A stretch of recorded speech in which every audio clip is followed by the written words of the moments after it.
Chapter 10 of the Enchanted Typewriter. This recording is in the public domain. The Enchanted Typewriter, by John Kendrick Bangs.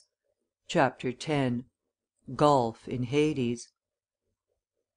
"Jim," said I to Boswell one morning as the typewriter began to work, "perhaps you can enlighten me on a point concerning which a great many people have questioned me recently. Has golf taken hold of Hades yet? You referred to it some time ago, and I've been wondering ever since if it had become a fad with you." "Has it?" laughed my visitor. "Well, I should rather say it had. The fact is, it has been a great boon to the country. You remember my telling you of the projected revolution led by Cromwell and Caesar and the others?" "I do, very well," said I, "and I have been intending to ask you how it came out." "Oh, everything's as fine and sweet as can be now," rejoined Boswell, somewhat gleefully. "And all because of golf. We are all quiet along the sticks now. All animosities are buried in the general love of golf, and every one of us, high or low, autocrat and revolutionist, is hobnobbing away in peace and happiness on the links. Why, only 6 weeks ago Apollyon was for cooking Bonaparte on a waffle iron, and yesterday the two went out to the Cimmerian links together and played a mixed foursome, Bonaparte and Medusa playing against Apollyon and Delilah." "Dear me! Really?" I cried. "That must have been an interesting match." "It was, and up to the very last it was nip and tuck between 'em," said Boswell. "Apollyon and Delilah won it with one hole up, and they got that on the putt. They'd have halved the hole if Medusa's back hair hadn't wiggled loose and bitten her caddy just as she was holing out." "It is a remarkable game," said I.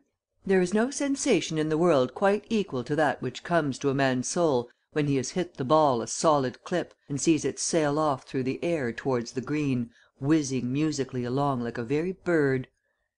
"True," said Boswell, "but I'm rather of the opinion that it's a safer game for shades than for you purely material persons."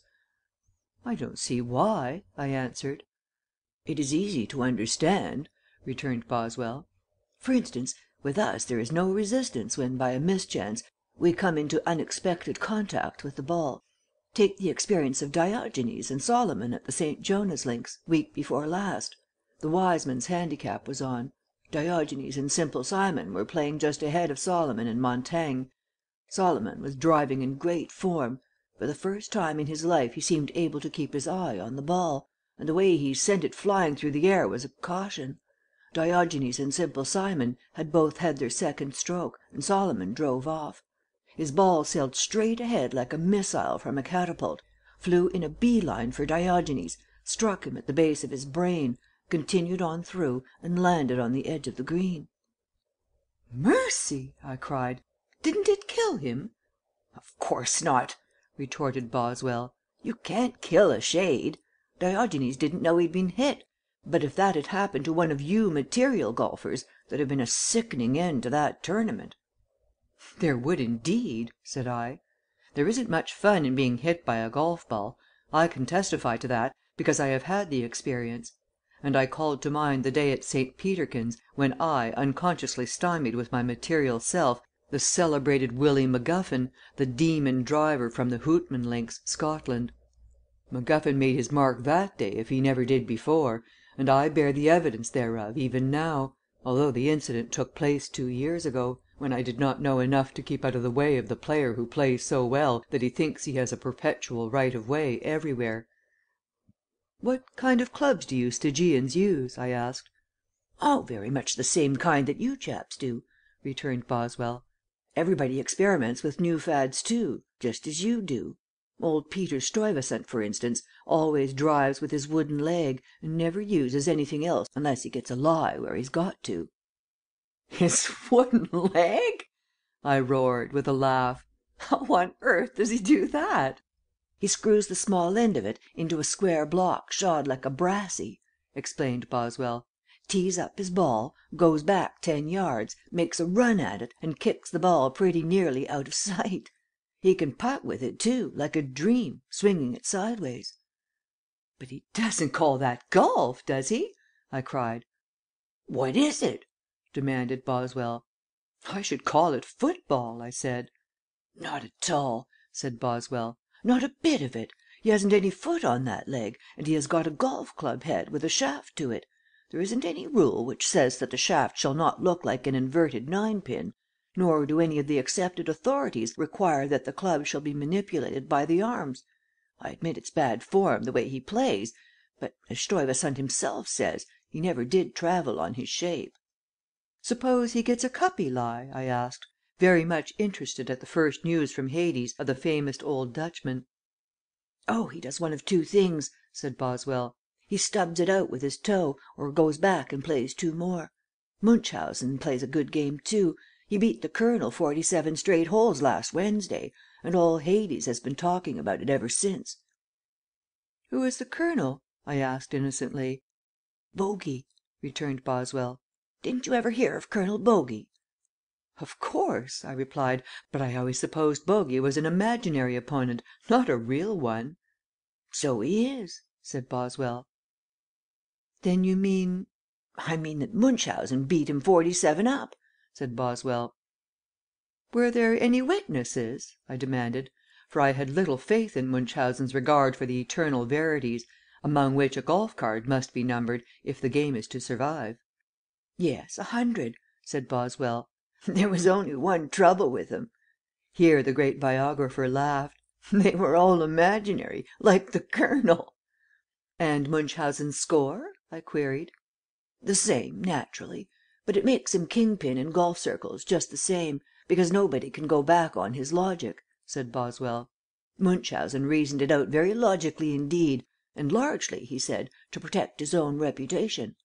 Here is an imaginary warrior, said he, who makes a bully, but wholly imaginary, score at golf. He sends me an imaginary challenge to play him 47 holes. I accept, not so much because I consider myself a golfer as because I am an imaginer, if there is such a word. Ask Dr. Johnson, said I, a little sarcastically. I always grow sarcastic when golf is mentioned. Dr. Johnson began Boswell. Boswell! I remonstrated. Dr. Johnson be it, I was about to say, clicked the typewriter suavely, but the ink was thick and inclined to spread. Munchausen felt that Bogey was encroaching on his preserve as a man with an imagination. I have always considered Colonel Bogey a liar, said I. He joins all the clubs and puts up an ideal score before he has played over the links. That isn't the point at all, said Boswell. Golfers don't lie. Realists don't lie. Nobody in polite, or say rather accepted, society lies. They all imagine. Munchausen realizes that he has only one claim to recognition, and that is based entirely upon his imagination. So when the imaginary Colonel Bogey sent him an imaginary challenge to play him 47 holes at golf. Why 47? I asked. An imaginary number, explained Boswell. Don't interrupt. As I say, when the imaginary Colonel. I must interrupt, said I. What was he colonel of? A regiment of perfect caddies, said Boswell. Ah, I see, I replied. Imaginary in his command. There isn't one perfect caddy, much less a regiment of the little reprobates. You are wrong there, said Boswell. You don't know how to produce a good caddy, but good caddies can be made. How? I cried, for I have suffered. I'll have the plan patented. Take a flexible brassy, and at the 9th hole, if they deserve it, give them 18 strokes across the legs with all your strength, said Boswell. But, as I said before, don't interrupt. I haven't much time left to talk with you. But I must ask one more question, I put in, for I was growing excited over a new idea. You say give them 18 strokes across the legs. Across whose legs? Yours, replied Boswell. Just take your caddy up, place him across your knees, and spank him with your brassy. Spank isn't a good golf term, but it is good enough for the average caddy. In fact, it will do him good. Go on, said I, with a mental resolve to adopt his prescription. Well, said Boswell, Munchausen, having received an imaginary challenge from an imaginary opponent, accepted. He went out to the links with an imaginary ball, an imaginary bag full of fanciful clubs, and licked the imaginary life out of the Colonel. "Still, I don't see," said I, somewhat jealously, perhaps, "how that makes him king pin in golf circles. Where did he play?" "On imaginary links," said Boswell. "Pooh!" I ejaculated. "Don't sneer," said Boswell. "You know yourself that the links you imagine are far better than any others." "What is Munchausen's strongest point?" I asked, seeing that there was no arguing with the man. "Driving, approaching, or putting?"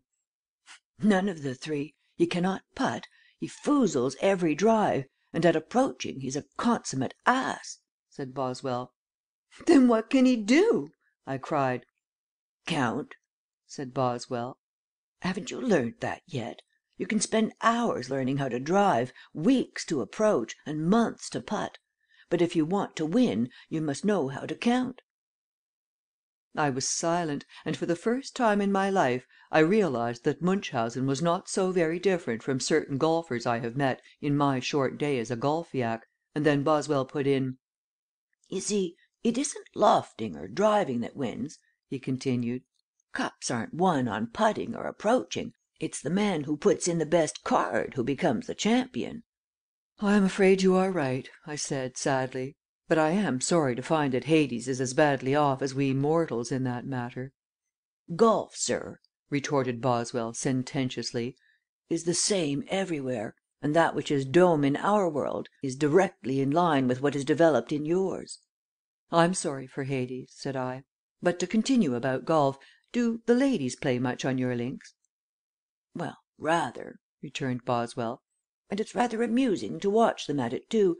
Xanthippe with her Greek clothes finds it rather difficult. But for rare sport you ought to see Queen Elizabeth trying to keep her eye on the ball over her ruff. It really is one of the finest spectacles you ever saw." "But why don't they dress properly?" "Ah!" sighed Boswell. "That is one of the things about Hades that destroys all the charm of life there. We are but shades." "Granted," said I, "but your garments can " "Our garments can't," said Boswell. "Through all eternity we shades of our former selves are doomed to wear the shadows of our former clothes." "Then what the devil does a poor dressmaker do who goes to Hades?" I cried. "She makes over the things she made before," said Boswell. "That's why, my dear fellow," the biographer added, becoming confidential, "that's why some people confound Hades with the other place, don't you know." "Still, there's golf," I said, "and that's a panacea for all ills. You enjoy it, don't you?" "Me?" cried Boswell. "Me enjoy it? Not on all the lives in Christendom. It is the direst drudgery for me." "Drudgery!" I said. "Bah! Nonsense, Boswell." "You forget," he began. "Forget? It must be you who forget, if you call golf drudgery." "No," sighed the genial spirit. "No, I don't forget. I remember." "Remember what?" I demanded. "That I am Dr. Johnson's caddy," was the answer. And then came a heartrending sigh, and from that time on all was silence. I repeatedly put questions to the machine, made observations to it, derided it, insulted it, but there was no response. It has so continued to this day, and I can only conclude the story of my Enchanted Typewriter by saying that I presume golf has taken the same hold upon Hades that it has taken upon this world, and that I need not hope to hear more from that attractive region until the game has relaxed its grip, which I know can never be. Hence let me say to those who have been good enough to follow me through the realms of the sticks that I bid them an affectionate farewell, and thank them for their kind attention to my chronicles. They are all truthful, but now that the source of supply is cut off I cannot prove it. I can only hope that for one and all the future may hold as much of pleasure as the place of departed spirits has held for me. End of Chapter 10. End of The Enchanted Typewriter, by John Kendrick Bangs. Recording by Kathy Barrett.